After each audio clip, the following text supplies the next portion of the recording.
नमस्कार, स्वागत है आपका महासरकार डायरी में, जहां हम आपको महाराष्ट्र सरकार के हफ्ते भर के अहम फैसलों और बड़ी खबरों की जानकारी देते हैं। मुंबई में 17 से 19 फरवरी के बीच देश का पहला मुंबई क्लाइमेट वीक आयोजित हुआ। प्रोजेक्ट मुंबई और महाराष्ट्र सरकार के सहयोग से जियो कन्वेंशन सेंटर में हुए इस आयोजन में 100 से अधिक संस्थाएं और 400 वक्ताओं ने हिस्सा लिया। यहां शहरी तैयारियों, स्वच्छ ऊर्जा और खाद्य व्यवस्था पर चर्चा हुई। इनोवेशन चैलेंज और युवा कार्यक्रमों के जरिए जलवायु समाधान पेश किए गए। ये मंच भारत और ग्लोबल साउथ के लिए अहम पहल बना। But climate actions in Maharashtra does not stop at the cities.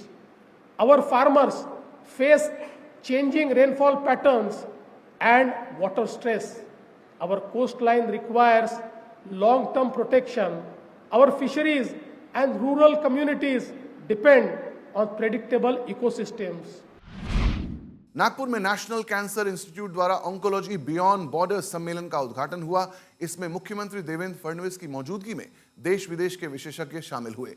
सम्मेलन में कैंसर उपचार की नई तकनीक, शोध और वैश्विक सहयोग पर चर्चा हुई। मुख्यमंत्री ने बेहतर स्वास्थ्य सेवाओं के विस्तार में ऐसे आयोजनों को महत्वपूर्ण बताया। मुख्यमंत्री ने एमएमआर और पुणे क्षेत्र की तरह विदर्भ के नागपुर क्षेत्र के ग्रोथ हब को लेकर सरकार की योजना को भी सामने रखा। मुळामध्ये आपल्याला कल्पना आहे की मित्राच्या माध्यमातून आणि नीती आयोगाच्या माध्यमातून आपण काही ग्रोथ हब तयार करतो। एमएमआर रिजनचा ग्रोथ हब आहे, पुणे रिजनचा ग्रोथ हब आहे, तसाच हा विदर्भाचा नागपूर रिजनचा ग्रोथ हब आपण तयार करण्याचा प्रयत्न करतो। कारण पुढच्या काळामध्ये खूप मोठ्या प्रमाणात विकासाच्या संधी या शहरांच्या आसपास तयार होणार आहेत, मोठ्या प्रमाणात जॉब्स तयार होणार आहेत। बीड जिले के परली में महापशुधन एक्सपो 2026 आयोजित हुआ, जहां मुख्यमंत्री फडणवीस ने पशुधन आधारित ग्रामीण अर्थव्यवस्था को मजबूत करने पर जोर दिया और दूध उत्पादन बढ़ाने के लिए एआई और आधुनिक तकनीकों के उपयोग की बात कही। मंत्री पंकजा मुंडे ने पशुधन उद्यमी योजना की घोषणा की। कार्यक्रम में पशुपालकों को सम्मानित किया गया और महिला स्वयं सहायता समूहों को ऋण दिए गए। मुंबई शहर जिला नियोजन समिति की बैठक में उप मुख्यमंत्री एकनाथ शिंदे ने 2026-27 के लिए 813 करोड़ रुपए के ड्राफ्ट प्लान को मंजूरी दी। उन्होंने विकास कार्यों को तय समय सीमा और गुणवत्ता के साथ पूरा करने के निर्देश दिए। साथ ही मोबाइल टॉयलेट, डॉग शेल्टर, पेयजल, अतिक्रमण हटाने और ट्रैफिक सुधार को प्राथमिकता देने पर जोर दिया। जिल्हा नियोजन बैठकीमध्ये 2026-27चं जे आर्थिक बजेट आहे त्याला मान्यता दिलेली आहे आणि त्याचबरोबर अनेक विषयांवर चर्चा झालेली आहे।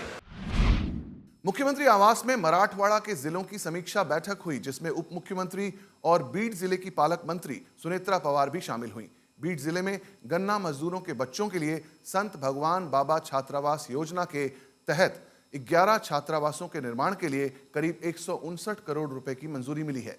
इस पर उप मुख्यमंत्री पवार ने संतोष जताया। महाराष्ट्र कैबिनेट ने अटल सेतु के पास थर्ड मुंबई परियोजना के लिए करीब 200 वर्ग किलोमीटर क्षेत्र की नई भूमि नीति को मंजूरी दी। आधुनिक इंफ्रास्ट्रक्चर, आवास और उद्योग विकसित करने के साथ निवेश और रोजगार बढ़ाने का लक्ष्य रखा गया है। इससे मुंबई क्षेत्र पर दबाव कम होगा और संतुलित विकास को बढ़ावा मिलेगा। हम लगातार तीसरी मुंबई बनाने का प्रयास कर रहे हैं, क्योंकि अटल सेतु के कारण मुंबई और नई मुंबई ये जुड़ गया है और एक बहुत बड़ा एरिया अब मुंबई को डीकंजेस्ट करने के लिए, नए बिजनेस डिस्ट्रिक्ट बनाने के लिए, फ्रंटियर टेक्नोलॉजीज के लिए और एक प्रकार से सभी प्रकार के अर्बनाइजेशन को अकोमोडेट करने के लिए हमको प्राप्त हो रहा है। सीआईएसएफ की वंदे मातरम सुरक्षित तटम समृद्ध भारतम साइक्लोथॉन 2026 के तहत मुंबई के गेटवे ऑफ इंडिया पर कार्यक्रम हुआ, जहां विधानसभा अध्यक्ष राहुल नार्वेकर समेत CISF DG Praveen Ranjan, cricketer Dilip Vengsarkar, film निर्माता बोनी कपूर और अभिनेता आहान शेट्टी जैसी हस्तियां शामिल थीं।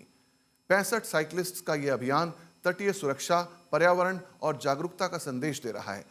तो ये थे इस हफ्ते के महासरकार डायरी के प्रमुख अपडेट्स। अगले हफ्ते फिर मिलेंगे और भी बड़ी खबरों के साथ। देखते रहिए आज तक।